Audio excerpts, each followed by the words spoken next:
নমস্কার বন্ধুরা, বাংলার ইনভেস্টর ইউটিউব চ্যানেলে আপনাদের সকলকে স্বাগত জানাই। চ্যানেলে প্রথমবার এসে থাকলে চ্যানেলটা অবশ্যই সাবস্ক্রাইব করে রাখবেন এবং তার সঙ্গে সঙ্গে পাশে থাকা বেল আইকনটা টিপে অল অবশ্যই সিলেক্ট করে রাখবেন। তো বন্ধুরা, আপনি যদি সত্যি সত্যি এই স্টক মার্কেট থেকে বড় রিটার্ন পেতে চান বা কোটি টাকার ইনভেস্টর হতে চান, তাহলে আপনাদের কিছু সঠিক পদক্ষেপ নিতে হবে এবং কিছু ভুল থেকে আপনাদের দূরে থাকতে হবে।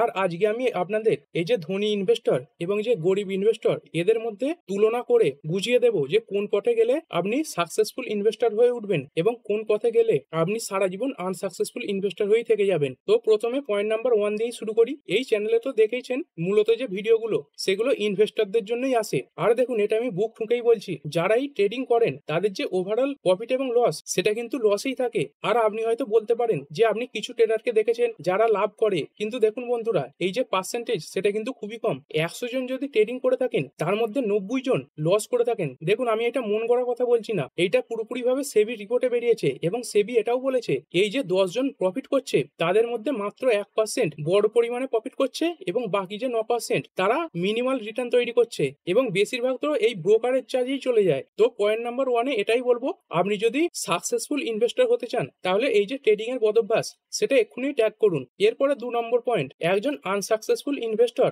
সবসময় শর্ট টার্মে প্রফিট তৈরি করার কথা চিন্তা ভাবনা করে, আর সেখানে একজন সাকসেসফুল ইনভেস্টর সবসময় লং টার্মের প্ল্যানিং করে। দেখুন, এই শেয়ার মার্কেট থেকে বড় পরিমাণে টাকা তৈরি করা যায় এবং কোটি কোটি টাকাও ইনকাম করা যায়, কিন্তু সেটা শর্ট টার্মে হয় না। আর এই অনেকে রাতারাতি লাভের আশা করেন বলেই বেশিরভাগ ক্ষেত্রে তারা হতাশ হয়ে পড়েন। দেখুন, বড় রিটার্ন পেতে গেলে আপনাকে লং টার্মে ইনভেস্ট করতে হবে। আর যদি বড় বড় ইনভেস্টরদের হোল্ডিং পিরিয়ড দেখেন, তারাও দেখবেন ভালো ভালো স্টক পোর্টফোলিওতে প্রায় 7 থেকে 8 বছর রেখে দিয়েছে। এমনকি রাকেশ ঝুনঝুনওয়ালার নাম তো শুনেছেন, তিনি যে টাইটানের স্টক 3 টাকায় কিনেছিলেন, সেই টাইটানের স্টক এখনো কিন্তু তার পোর্টফোলিওতে পড়ে রয়েছে। এরপরে 3 নম্বর পয়েন্ট, একজন আনসাকসেসফুল ইনভেস্টর সবসময় কোয়ান্টিটির দিকে মানে সংখ্যার দিকে ধ্যান দেয়, আর সেখানেই একজন সাকসেসফুল ইনভেস্টর কোয়ালিটির দিকে ধ্যান দেয়। দেখুন, একজন যে আনসাকসেসফুল ইনভেস্টর সে সবসময় এটাই চাইবে তার পোর্টফোলিওতে যেন শেয়ারের যে সংখ্যা সেটা বেশি থাকে, আর সেখানে একজন যে সাকসেসফুল ইনভেস্টর তিনি চাইবেন তার পোর্টফোলিওতে কোয়ালিটি স্টক ভরে রাখতে। একজন আনসাকসেসফুল ইনভেস্টর কি করবে, তার কাছে যদি 10,000 টাকা থাকে সেই টাকায় প্রায় 1000 খানা 2000 খানা স্টক হবে এরকম দেখে কেনার চেষ্টা করে। মানে স্টকের যে ফান্ডামেন্টাল দেখতে হয়, ব্যালেন্স শিট দেখতে হয়, এগুলো কিছুই দেখে না। সেখানে একজন ধনী ইনভেস্টর সে কি করবে, সে সেই 10,000 টাকায় একটা হোক, দুটো হোক, চারটে হোক, দেখে শুনে কিন্তু কোয়ালিটি স্টকই পোর্টফোলিওতে রাখবে। এরপরে 4 নম্বর পয়েন্ট, একজন আনসাকসেসফুল ইনভেস্টর সবসময় শেয়ারের যে দাম, শেয়ার প্রাইস, সেটা দেখে তার পোর্টফোলিওতে রাখবে। মানে 2 টাকা দামের শেয়ার, 4 টাকা দামের শেয়ার। আর সেখানেই একজন সাকসেসফুল ইনভেস্টর কি করবে, যে কোনো স্টক কেনার আগে সেই যে স্টক, তার যে বিজনেস রয়েছে, তার যে ফাইন্যান্সিয়াল স্টেটমেন্ট, তার যে ব্যালেন্স শিট, তার ক্যাশ ফ্লো, তার যে কোয়ার্টারলি রেজাল্ট, সেইগুলো সব দেখবে। সেইগুলো দেখেই কিন্তু যে কোনো স্টকে ইনভেস্ট করবে। আর এই শুধুমাত্র কম দাম দেখে শেয়ার কেনা মানে আপনি কিন্তু অন্ধভাবে রাস্তায় চলছেন। কারণ দেখুন, আপনি তো শুধুমাত্র শেয়ারের দাম দেখে কিনে নিলেন, আপনি তো বুঝতে পারছেন না যে 5 টাকা দামের স্টকটা কিনেছেন সেটা 1 টাকায় আসবে কি 10 টাকায় যাবে। ধরুন আপনি এই কম দামে শেয়ার কিনে বড় টাকা তৈরি করে নিলেন, তখন কিন্তু আপনি বলতে পারবেন যে আপনি অনেক টাকা কামিয়েছেন, কিন্তু এটা কখনোই বলতে পারবেন না যে আপনি শেয়ার মার্কেটে সাকসেস পেয়েছেন। তো আপনি যদি সাকসেসফুল ইনভেস্টর হতে চান, সবসময় যে কোনো কোম্পানির বিজনেস, তারপর ফাইন্যান্সিয়াল স্টেটমেন্ট, তারপর ব্যালেন্স শিট, তারপর ক্যাশ ফ্লো, তারপর যে রেজাল্ট, এইগুলো দেখে তবে ইনভেস্ট করবেন। এরপরে 5 নম্বর পয়েন্ট, একজন আনসাকসেসফুল ইনভেস্টর কখনোই শেয়ার মার্কেটের শিক্ষার দিকে ধ্যান দেয় না। অলসতা করে তারপর মোবাইলে রিলস দেখে, ইউটিউবের নানা রকম ভিডিও দেখে সময় কাটায় এবং শেয়ার কেনার সময় এই ইউটিউবের ভিডিও, তারপর যে টেলিগ্রামের টিপস, সেইগুলোর উপরেই নির্ভর করে থাকে। এবং মার্কেট তো সোমবার থেকে শুক্রবার চলে, এই শনি রবিবারেও এরা মার্কেট সম্বন্ধে কোনো রকম খোঁজ খবরও রাখে না। আর সেখানেই একজন সাকসেসফুল ইনভেস্টর সব সময় কিন্তু এই শেয়ার মার্কেটে শিক্ষার দিকেই ধ্যান দেয়। এই যে সাকসেসফুল ইনভেস্টররা, এরা কিন্তু টেলিগ্রাম টিপসের উপর নির্ভর করে বসে থাকে না, এরা কোম্পানি সম্বন্ধে বিশ্লেষণ করে, এগুলো সম্বন্ধে পড়াশোনা করে। এমনকি মার্কেট বন্ধের পরেও এবং শনি রবিবারেও এরা পুরোপুরি ভাবে মার্কেট সম্বন্ধে খোঁজ খবর রাখে। তাই আপনি যদি এই আনসাকসেসফুল ইনভেস্টর থেকে সাকসেসফুল ইনভেস্টর এদের দলে আসতে চান, তাহলে আপনাকে অতি অবশ্যই এই যে লার্নিং এর দিকে ধ্যান দিতে হবে। এরপরে 6 নম্বর পয়েন্ট, একজন আনসাকসেসফুল ইনভেস্টর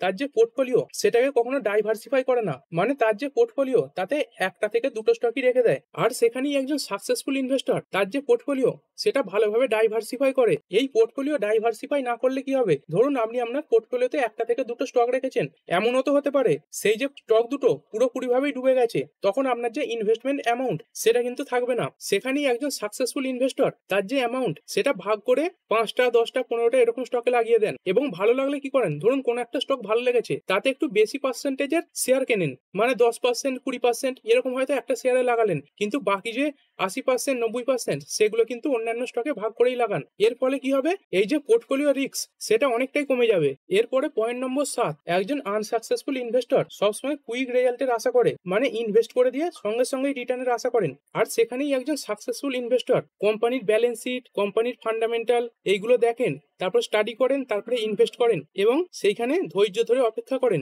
দেখুন, এমন তো হয় না আপনি একটা গাছ বসালেন, সেই গাছটা থেকে পরের দিনই ফল পাবেন। সেই গাছটাকে আপনাকে যত্ন নিতে হবে, সেই গাছটাকে বড় হওয়ার সময় দিতে হবে, তবেই কিন্তু আপনি সেইখান থেকে ফল পাবেন। আপনি যতই তাড়াহুড়ো করেন না কেন, এই গাছ কিন্তু সময়ের আগে আপনাকে ফল দিতে পারবে না। সেই কারণেই একজন সাকসেসফুল ইনভেস্টর হতে গেলে ইনভেস্ট করার পর আপনাকে ধৈর্য ধরে সেই স্টক আপনার পোর্টফোলিওতে রাখতে হবে। দেখুন, অনেকে এরকমও আছেন যে ভালোভাবে ফান্ডামেন্টাল বুঝে, ব্যালেন্স শিট বুঝে, তারপর ক্যাশ ফ্লো বুঝে ইনভেস্ট করলেন, কিন্তু তারপরে ধৈর্য রাখতে পারেন না এবং স্টক অল্প সময় ভালো রিটার্ন দিচ্ছে না বলে সেই স্টকগুলো পোর্টফোলিও থেকে বার করে দেন এবং 2-4 বছর পরে এই ভেবেই আফসোস করেন যে এই স্টকগুলোকে পোর্টফোলিওতে রাখলে তিনি বড় পরিমাণে রিটার্ন পেতেন। তাই আপনি যদি এই আনসাকসেসফুল ইনভেস্টরের দিক থেকে সাকসেসফুল ইনভেস্টরের দিকে আসতে চান, তাহলে ভালো কোম্পানি দেখে লং টার্মে হোল্ড করুন। আর আপনি যদি ধৈর্য হারান, তাহলে কিন্তু আপনি যে লাভের পরিমাণ সেটাও হারাচ্ছেন। আর আপনি এই ধৈর্য হারিয়ে স্টক যদি বিক্রি করে দেন, তাহলে কিন্তু আপনাকে পরে আফসোস করতে হবে। এরপরে 8 নম্বর পয়েন্ট, একজন আনসাকসেসফুল ইনভেস্টর প্রফিট তৈরি করার পর সেই প্রফিটটা দিয়ে এনজয় করে ফেলে, মজা মস্তি করে ফেলে এবং না জেনে শুনে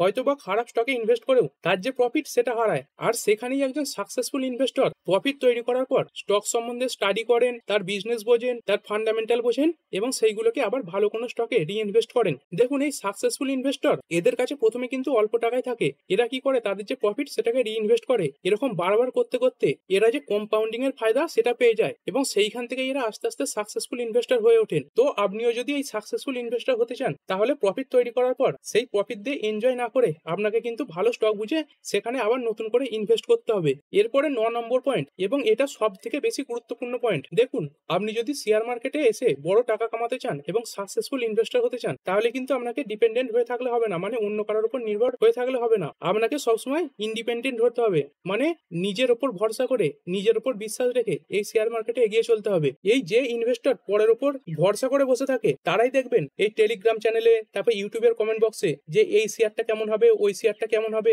এরকম লিখে কমেন্ট করেন। সেখানেই একজন ইন্ডিপেন্ডেন্ট ইনভেস্টর নিজের থেকে আগেই শেয়ার মার্কেট শেখেন, সেখানে স্টাডি করেন, তারপরেই শেয়ার মার্কেটে ইনভেস্ট করেন। দেখুন, আপনি যদি আনসাকসেসফুল ইনভেস্টর হন, মানে অন্যের কথার উপর নির্ভর করে কোনো স্টক কেনেন, তখন কিন্তু আপনাকে এই বিক্রি করার সময় অন্য কারোর কথার উপর নির্ভর করে বসে থাকতে হবে। আপনি তখন বিভিন্ন মানুষের কাছে প্রশ্ন করবেন যে এই স্টকটা কখন বেচবো, ওই স্টকটা কখন বেচবো। কিন্তু যিনি একজন ইন্ডিপেন্ডেন্ট ইনভেস্টর, তাকে কিন্তু এই প্রশ্ন করতে হয় না। সে কিন্তু আগে থেকে বুঝতে পেরে যায় যে কোন স্টকটার বিজনেস খারাপ হতে চলেছে বা কোন স্টকটা পড়তে চলেছে, সেই বুঝেই আগে ভাগে সিদ্ধান্ত নিয়ে নেয়। সুতরাং আপনি যদি সাকসেসফুল ইনভেস্টর হতে চান, আপনাকে সর্বপ্রথম এই শেয়ার মার্কেট শিখতে হবে, মানে ইন্ডিপেন্ডেন্ট হতে হবে।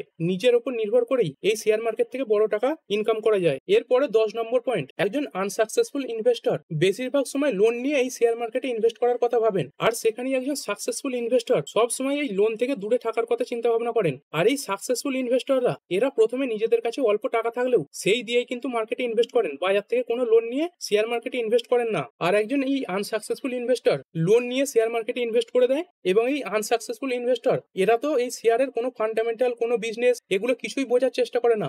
অন্য কারোর টিপসের উপর নির্ভর করে শেয়ার মার্কেটে টাকা ঢালে এবং তারপরে সেই শেয়ার ডুবে যায় এবং এই লোনের ভারে জর্জরিত হয়ে যায়। তাই আপনিও যদি এই সাকসেসফুল ইনভেস্টরের দিকে আসতে চান, তাহলে আপনার যে সঞ্চিত টাকা বা আপনার জমানো টাকা সেইখান থেকে ইনভেস্ট করুন। এরপরে 11 নম্বর পয়েন্ট, একজন আনসাকসেসফুল ইনভেস্টর স্টকে অ্যাভারেজ করার সময় কি করে জানেন? তার যে স্টকগুলো প্রফিটে আছে সেই স্টকগুলো থেকে টাকা বার করে নিয়ে যে স্টকগুলো লসে চলে গেছে সেইগুলোতে আবার টাকা লাগান এবং এটাই আশা করেন যে স্টকগুলো লসে আছে সেইগুলো কোনোভাবে আবার প্রফিটে এলে সেইগুলো বিক্রি করে তার যে ক্যাপিটাল সেটা সুরক্ষিত রাখবে। আর সেখানেই একজন সাকসেসফুল ইনভেস্টর যদি দেখে কোনো স্টক খারাপ হয়ে গেছে, কোনো স্টকের বিজনেস চলছে না, সেইগুলো লসে হলেও বিক্রি করে দেন এবং সেই যে টাকা সেইগুলো যে স্টকগুলো ভালো পারফর্ম করছে সেই স্টকগুলোতে লাগায়। এরপরে 12 নম্বর পয়েন্ট, একজন আনসাকসেসফুল ইনভেস্টর সব সময় অন্য কারোর উপর দোষারোপ করে যে এর কথা শুনে আমার লস হয়ে গেছে, তার কথা শুনে আমার লস হয়ে গেছে, ইউটিউবে এর ভিডিও দেখে শেয়ার কিনেছিলাম, টেলিগ্রামে ওনার লিঙ্ক দেখে শেয়ার কিনেছিলাম, এদের কথা না শুনলে আমার ভালো হতো, এই ধরনের কথাবার্তা বলেন, কিন্তু কখনো নিজের যে দোষ সেটাকে স্বীকার করেন না। আর সেখানেই একজন সাকসেসফুল ইনভেস্টর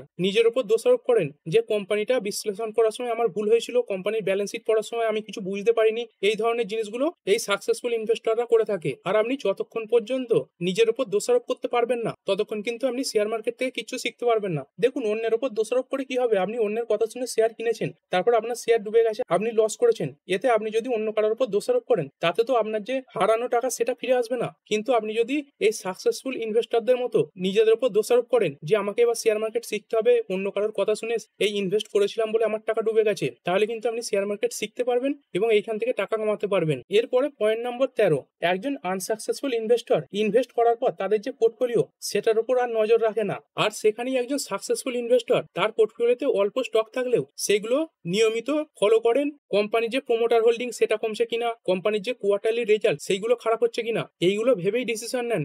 এবং কখনো যদি দেখেন তাদের স্টক খারাপ পারফর্ম করছে তাহলে কিন্তু সেই বুঝে সিদ্ধান্ত নেন। আর এই আনসাকসেসফুল ইনভেস্টররা এরা তো তাদের যে পোর্টফোলিও থাকা স্টকগুলো সেগুলো সম্বন্ধে খোঁজই নেন না, এবং হয়তো 2 বছর 4 বছর পরে তাদের পোর্টফোলিও খুলে দেখেন যেই স্টকটা কিনেছিলেন সেই স্টকটার আর কোনো অস্তিত্বই মার্কেটে নেই, হয়তোবা ডিলিস্ট হয়ে গেছে। তাই আপনি যদি সাকসেসফুল ইনভেস্টরের দিকে আসতে চান, আপনার পোর্টফোলিও থাকা স্টকগুলোকে সবসময় নজরে রাখতে হবে। সেই স্টকগুলো বা সেই সেক্টরগুলো নিয়ে নতুন কোনো খবর আসছে কিনা সেইগুলো আপনাকে খোঁজ খবর রাখতে হবে। আপনাকে সবসময় এই মার্কেট সম্বন্ধে আপডেট থাকতে হবে। কোম্পানির যখন বোর্ড মিটিং হয়, কোম্পানির যখন কোয়ার্টারলি রেজাল্ট বেরোয়, তখন যে কোম্পানির আপডেট, কোম্পানির রেজাল্ট, কোম্পানির ফান্ডামেন্টাল, এইগুলোকে রেগুলারলি চেক করতে হবে। কারণ আপনি যখন ইনভেস্ট করছেন তারপরে কিন্তু সেই কোম্পানিগুলোর সেই যে ফান্ডামেন্টাল সেইগুলো এক থাকে না, কোম্পানির যে ফান্ডামেন্টাল সেগুলো কিন্তু পরিবর্তন হতে থাকে। এরপরে পয়েন্ট নম্বর 14, একজন আনসাকসেসফুল ইনভেস্টর সবসময় নেগেটিভ মাইন্ড নিয়ে এই শেয়ার মার্কেটে ইনভেস্ট করেন।